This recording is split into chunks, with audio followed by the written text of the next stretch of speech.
So just come back from a road test in this immaculate ex-fiery Land Cruiser. Just been in for turbocharging here at Berrima Diesel. Trent's just doing a bit of a final look under the bonnet and a bit of a check. Wow.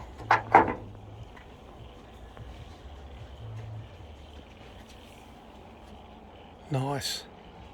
What do you think of that, Trent? Yeah, it's immaculate. This thing, only 29,000 Ks on it, so, you know, good buy this thing was. 29,000 Ks? And 1987 model. Beautiful. Well, everything all looks neat and tidy. Really neat and tidy engine bay just generally, even before the turbo went on, but now the turbo's on there, really looks great. How'd it go on the road anyway after all that? Yeah, probably a gear and a half better or so. It was, yeah, you know, pretty gutless, this thing's standards with no turbo on it, so yeah, definitely now, you know, fifth gear you can actually use it. Before it struggled to even do 90 Ks in fourth.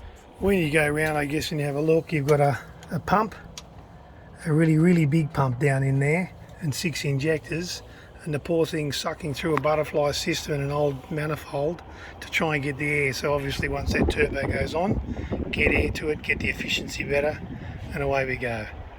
Oh well, that's a good job done. You can see more of these videos. Keep watching our Facebook, YouTube, Instagram, Snapchat, or look us up at berrimadiesel.com where you can find out more about looking after and turbocharging your diesel.